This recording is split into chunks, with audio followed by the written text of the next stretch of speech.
Kita bekerja sebagai rider-rider part time ni pun boleh menjana income. Betul. Jadi saya rasa kita hilangkan rasa malu kita. Yang penting kita dan keluarga kita ada duit untuk buat perbelanjaan hidup kita ni. Jadi dalam tempoh sekarang ni tak ada orang yang patut rasa malu dengan kerja-kerja mereka. Anda semua yang hebat tau. Selagi mana selagi mana rezeki tu halal, saya rasa tak ada benda yang patut dimalukan pun. Betul. Sebab setiap orang ada inisiatif tersendiri. Sama juga seperti seorang individu istimewa ni yang berada di talian kita. Assalamualaikum. Waalaikumsalam. Yes, kita ada Abang Abu ni. Abang Abu ni memang dia memang hebat dalam keuangan. Sebab kita pernah bersama dengan dia berulang kali. Jadi kalau kita tak ada duit, dia tak boleh bagi duit, tapi dia boleh uruskan keuangan kita. Sebab itulah dia digelar, usahawan yang power, yang dahsyat. Jadi kenalah dengan kita cabaran dunia keusahawanan bersama dengan COVID-19 ni. Kak Babu, kebanyakan ialah ramai orang ada yang ni kan. Mungkin abang boleh kupaskan sikit. Alright, sebab benda apa yang sedang berlaku ni adalah satu benda yang memang sebelum ni kita tak pernah tempuh. Memang kita tak pernah lalui keadaan sebegini. Mungkin kita pernah lalui krisis tapi tak pernah lalu satu benda nombor satu dunia ni lockdown. Jadi ini memang dengan dia mesti akan membabitkan sesuatu ataupun menjadikan semua perniagaan ni memang akan terkesan. Ada perniagaan mungkin terpaksa ditutup. Contohnya kalau kita tengok Singapura ni, dekat Singapura disebabkan COVID ni lebih 8,000 company terpaksa tutup. 8,000 company terpaksa tutup akibat tak ada apa-apa aktiviti yang berlaku dalam masa beberapa bulan ni. Jadi itu menunjukkan betapa seriusnya kalau kita sebagai seorang usahawan tidak membuat persediaan ataupun kita tidak mengambil apa-apa langkah untuk kita membetulkannya. Jadi apa yang Abang Abu nak share adalah benda yang berlaku pada diri saya sendiri. Sebab saya pun tak pernah lalu benda ni. Jadi saya tak adalah pengalaman macam pernah ada dulu kan, tak ada. Jadi, apa yang saya belajar dalam masa COVID ni adalah beberapa perkara yang saya belajar. Yang pertama sekali pada Abang Abu adalah mindah kita ni. Sebagai seorang usahawan ni, apapun keadaan, mindah kita kena juga yakin bahawa segala-galanya akan okey. Sebab kalau kita tak ada benda yang positif dalam minda kita, maka kita ni tak akan buat apa-apa. Kita akan terus duduk dan kita akan bagi alasan alah COVID lah itu dan akhirnya kita tak akan ada dalam bisnes. Sebab tu pertama sekali yakin bahawa rezeki ni Allah yang bagi, jadi kita teruskan usaha, kita bangkit balik. Itulah yang berlaku pada saya. 3 hari saya macam koma juga. Macam apa benda ni kan. Lepas tu okey tak boleh jadi ni, kena main balik. That's the first. So saya mula accept. Yang first adalah C. C ni kita accept. Kita accept what will happen. Apa yang berlaku kita terima. Kedua, kita kena kontrol. Bila kita dah tahu kan benda ni berlaku, maka sebagai seorang usahawan kita perlu kontrol semua kewangan kita. Tak boleh lagi berbelanja macam dulu. Tak boleh lagi duit tu keluar tanpa pengetahuan kita. Tak boleh lagi kita macam teruskan duit. Kita kena kata orang tu PKP kita punya kewangan. Dia nak keluar kena tanya dulu. Penting tak? Perlu tak? Baru dia keluar. Kalau tak memang dia tak boleh keluar. Jadi second is control. So kita perlu control semua benda-benda yang keluar. Ketiga adalah kita sekarang kena cope. Apa maksud cope ni? Bila kita dah stop, mungkin juga kita perlu menangani keadaan kita. Jadi kita mula cari apakah bantuan-bantuan yang mungkin diadakan oleh kerajaan, diadakan oleh badan-badan tertentu supaya benda ni sangat penting. Sebab ramai orang, especially dalam kewangan ni, dalam perniagaan ni, kita tak buat satu health check. Kita tak pernah check diri kita. Berapa lama kita boleh tahan. Sebab kita tak pernah buat satu benda yang saya panggil dia cash flow projection. Dia ada satu benda, 13-week cash flow projection yang perlu dilakukan oleh setiap bisnes bila berlakunya krisis untuk melihat cash flow dia. Jadi itulah yang sebenarnya bila kita buat benda tu baru kita tahu berapa kita perlu, apa yang kita perlu dapatkan, di mana kita nak dapatkan bantuan dan sebagainya. So that's the C, yang C, cope. Dan seterusnya, C yang seterusnya adalah sekarang kita kena concentrate pula apa peluang yang ada sekarang. Apa peluang yang kita dapat. Sebab bukan semua benda yang kita boleh buat sekarang ni sebab ada perniagaan terpaksa stop. Tapi kita kena tengok apa yang aku kena concentrate sekarang. Dan ramai orang kena faham sekarang adalah masa zaman untuk kita virtualizekan kita punya bisnes. Kita digitalizekan bisnes. Kalau kita tak nak digitalize, maka mungkin kita akan ketinggalan. Jadi kita kena tengok macam mana produk atau servis yang aku buat ni relevan dengan masa sekarang. So terpaksa kita belajar. Macam Abang Abu sendiri, terpaksa saya belajar. Saya memang bukan jenis yang boleh buat video, boleh buat FB Live. Tapi saya belajar. Dan hari ni saya buat 3 live. Setiap hari, pagi, tengah hari, malam, semua kita buat live. Sebab saya kena be relevant. Dan kita belajar pula Zoom dan sebagainya untuk kita buat. Kita masih terus buat lagi. Jadi itu untuk kita jadikan relevan. Kalau kita tak concentrate untuk kita memperbarui kita punya ilmu ataupun kita relevan pada masa sekarang, kita kemungkinan besar akan ketinggalan. Jadi sebab tu saya syorkan bahawa semua usahawan cuba see apa yang kita boleh concentrate, yang kita boleh buat duit sekarang. So dekat situlah datangnya pelbagai inovasi, pelbagai benda-benda baru yang kita boleh buat dan akhirnya kita boleh melalui proses ataupun keadaan COVID ni dengan cemerlang.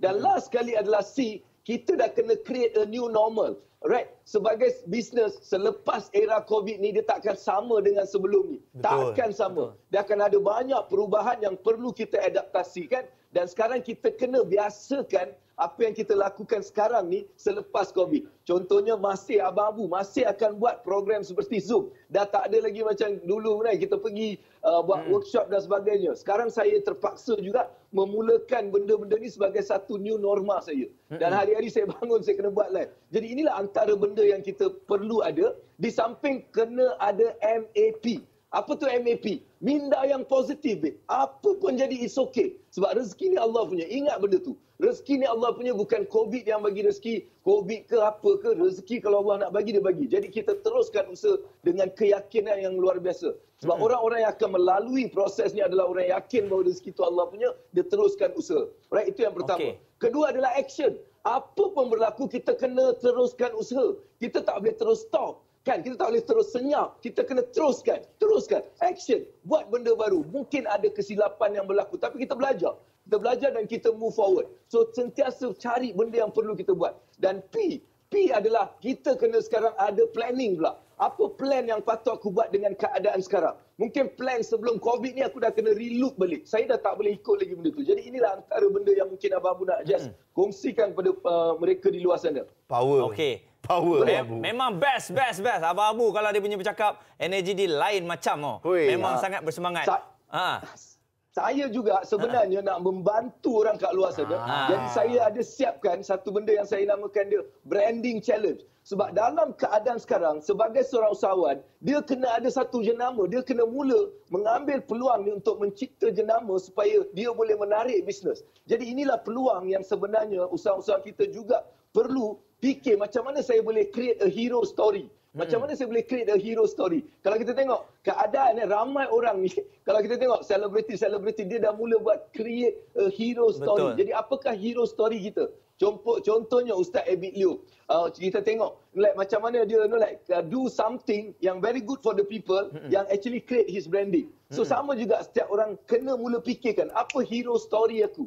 Apa yang aku boleh buat? Apa yang aku boleh beri pada orang supaya orang boleh melihat diri aku dan aku I actually visible to the people out there. Ini akan menjadikan orang akan melihat dan kita tak perlu nak bekerja cari bisnes, tetapi bisnes akan cari kita. So that's how you need to think what hero story that I can create during this COVID ni. So itulah sebab tu saya juga ada satu program yang saya akan bagi secara kepada orang yang berminat. Hari Isnin malam pukul 9.30 saya ada buat satu webinar untuk nak tahu kenapa branding pada masa COVID ni sangat penting. Itulah yang mungkin juga boleh diambil oleh usahawan di luar sana. Okey, jadi Abang Abu, selain daripada itu juga kalau kita tengok mereka yang kehilangan kerja ni secara tiba-tiba, ini pun bukan dalam perancangan kita. Akan tetapi perkara itu terpaksa dilakukan oleh company itu untuk menyelamatkan semua orang, termasuklah bos. Jadi sekarang ni bagaimana untuk mereka yang baru saja dibuang kerja? Jadi kita ni, strategi kita ni tengah tak tahu apa aku nak buat. Apa bisnes aku nak buat ni. Jadi macam mana kita nak susun strategi tu agar semuanya kita dapat aturkan balik. Terutamanya ketua keluarga. Kita lelaki lah. Betul. Saya setuju sangat. Sebab ramai orang ni dia akan rasa macam lost. Dia akan rasa lost. Yang pertama ni kita kena terima bahawa benda tu dah berlaku. Bukan perancangan kita. Maka kalau bukan kita merancang, Allah rancang. Maka sesungguhnya rancangan Allah tu memang terbaik. Mungkin inilah peluang untuk kita mula melihat apa yang ada dalam diri kita. Sebab kalau kita tengok banyak bisnes-bisnes yang berjaya, selalunya dia mulakan pada waktu krisis. Kalau kita tengok Bill Gates, dia start masa krisis. Mark Zuckerberg, dia start masa krisis. Kalau kita tengok semua bisnes-bisnes besar, mereka mulakan suatu pada waktu krisis. Jadi pada Abang Abu, inilah masa untuk mereka ni yang mungkin kehilangan pekerjaan dan sebagainya. Tengok balik, apakah yang aku ada ni? Apa talent yang saya ada yang sebenarnya saya boleh jadikan sebagai satu sumber pendapatan kita. Sebab hari ini dalam digital world, kita boleh buat. Tak kisahlah. Mungkin hari ini baru awak tahu awak punya skill memasak ni sebenarnya boleh buat duit. Mungkin awak skill melukis ni boleh buat duit. Skill bercakap boleh buat duit. Skill apa lagi? Banyak skill-skill yang mungkin selama ni kita tak nampak dia sebenarnya satu juga sumber yang boleh kita buat duit. Jadi kita kena fikirkan benda tu dan mula digitalizekan. Macam mana saya nak buat benda ni macam digital? Ramai yang datang juga macam ada yang buat makeup. Dia cakap macam mana saya nak buat makeup lagi? Boleh. Dan hari ini dia buat banyak. Ramai orang dah datang kelas makeup dia secara virtual. Dan banyak lagi. Like kalau kita tengok ramai orang sebenarnya ada talent-talent tersembunyi. Dan inilah masa dia untuk melihat balik apa yang aku ada dan aku boleh jadikan dia sebagai satu sumber. Jadi jangan kita terus tertekan. Alright, jangan tertekan tapi fikir. Just bayangkan ini adalah peluang untuk kita mengenali diri kita. Dan di samping tu juga dapatkan bantuan-bantuan. Kalau kita tertekan sangat kan, janganlah kita nak duduk diam. Sebab kerajaan ada banyak bantuan yang kita boleh dapatkan untuk mengimbangi dulu. Kita mengimbangi dulu dan terus cepat-cepat kita mencari idea untuk kita dapatkan duit. Jadi itulah yang Abang Abu boleh nasihatkan kepada mereka dan dapatkan ilmu. Hari ini ramai sifu-sifu, guru-guru yang membuat ilmu secara percuma dalam online. Kalau awak rasa awak tak tahu, awak boleh dapatkan banyak ilmu secara percuma hari ini. Ramai orang dah mula buat. Kalau kita tengok every single day, ada je ilmu-ilmu yang dikongsikan di dalam Facebook. Alright, di mana kita boleh ambil. Kita ambil benda yang mungkin kita perlu. Inilah yang saya syorkan. Inilah masa untuk dapatkan banyak ilmu untuk kita meningkatkan diri kita supaya kita bersedia. Betul, itulah Abang Abu rasa yang saya boleh sampaikan. Semangat. Bila dengar Abang Abu bercakap ni rasanya ramai yang datang membuat-buat semangat dia. Petang ni terus nak start berniaga. Baik, Abang Abu terima kasih banyak di atas perkongsian. Pergi juga dekat Abang Abu Mekanik Wang. Facebook Abang Abu, kat situ ada banyak informasi. Baik, terima kasih banyak Abang Abu di atas perkongsian. Saya rasa sangat-sangat informasi dia sangat banyak. Terima kasih banyak ya. Best. Alright, best. Assalamualaikum. Wow, itu dia. Rasa kata-kata pujangga yang luar biasa. Betul. Membuatkan orang yang biasa-biasa macam kita ni Muaz boleh rasa macam sebenarnya kita masih ada harapan. Betul. Setiap ujian tu kita kena tahu cara kita nak tempuh dan macam Abang Abu sendiri cakap, setiap benda tu mesti yang terbaik untuk kita, insya-Allah. Betul. Ada perkara yang harus kita berubah di waktu krisis yang sedang berlaku ni.